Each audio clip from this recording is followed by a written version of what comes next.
Chris Avina with American Outdoor News. I'm here with John Good, a retired police officer. John, you recently wrote a book. I recently wrote a book, Chris, called Blood on the Badge. It's part of a trilogy. It's a great sell. Navy SEAL retired, winds up going to a little suburban police department outside of Illinois, and all of a sudden some of his fellow officers start dying one by one. This is based on real life occurrences? It's about 50% of the book is actual incidents I took place in. The other 50%, Chris, is all fiction, but really down to earth and getting a lot of great reviews. Okay. Now, where can we buy your book? Book's available on Amazon. It's also available in two different versions, obviously. It's available on Amazon. Mm-hmm. It's also available in the Kindle version. But the more and more people I come in contact with, Chris, tell me they just love having that hard copy in their hands and be able to read it and follow along. Now, let me ask you this. You were based outside of Chicago. I was. Now, if a police officer is actually allowed to do their job, would we see a decline in gun violence? Absolutely. Our police department was under the jurisdiction of Cook County State Attorney's Office, and there's been a lot of different comments about cases that were either not handled properly, Chris, or we didn't get the charges that we thought we would appropriately get. And we just add a quick point to it. You know, with all those years on, I went to a lot of different training classes, especially on criminal law. And the instructor would talk about, you know, charges you could file for if an officer is hit or injured. And I would raise my hand, and the instructor would go, "Oh, guy in the back." "Yeah, that's me." "What's up?" "Instructor, we're from Cook County, Illinois." And he'd go, "Okay, put your hand down." "Okay, rest of the class, all you guys could get those charges.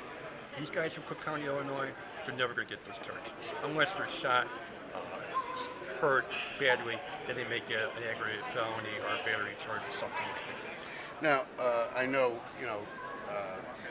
our current administration is dead set on a federal assault weapons ban. In Chicago, what are a bulk of the shootings done with? They're done with every possible weapon you could possibly think of. Everything and anything.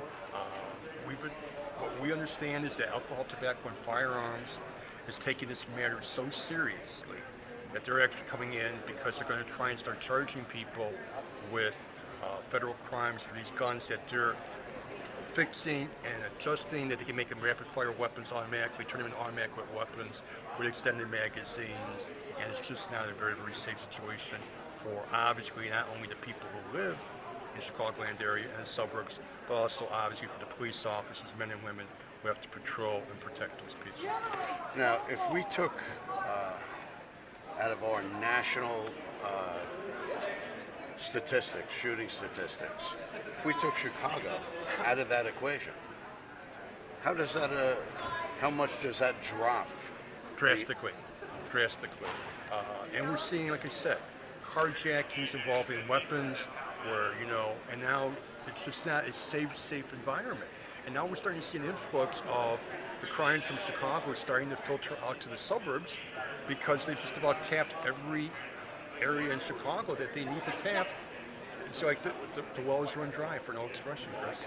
So are we seeing the states with the strictest gun laws with the highest gun violence? In some cases, absolutely. I mean, again, it's just the old saying, a criminal is going to abide by the laws.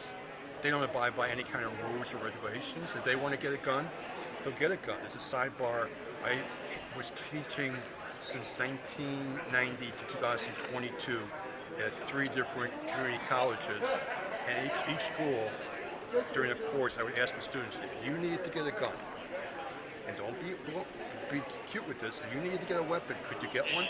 And 90% of my students raised their hand and said, "Mr. Good, we know a guy who knows a guy who can get us a gun if we had to." And It's I'm easy. serious weapons. Not just a little 38 or 22, a serious weapons they needed to. So if we had a federal open carry, what would that do to the crime statistics? There's 94%. I was in a class here today or yesterday where someone was talking about it, that 94% of law enforcement, police, everyone, federal, state, locals, support people who get a carry, conceal, or open carry, one or the other, and are able to carry a weapon. It's a proven deterrent. There's no doubt about it. And we're all for it. I agree. I couldn't agree with you more. Thank you, my friend. Well, again, I appreciate you taking the time to speak to us today. I thank you for having me on. I appreciate it. And again, where can we find your book? You can find my book again on Amazon. Again, this John G.O.O.D. Good, author of Blood on the Badge, and hopefully we can do this again in 2024 for Blood on the Coffin. Available again on Amazon, 2 different versions, hard copy or Kindle. And thank you for having me on, my friend. Appreciate And your time. Stay safe. Thanks again. Thank you.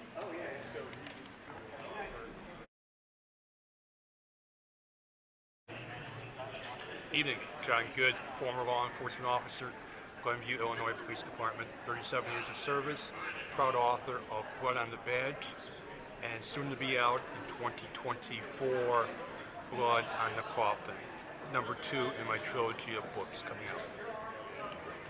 Now, normally, I do the intro. Okay, I'm sorry. This is my interview. I'm sorry. You put a quarter in it. I couldn't shut up. Take 2. Let's start again.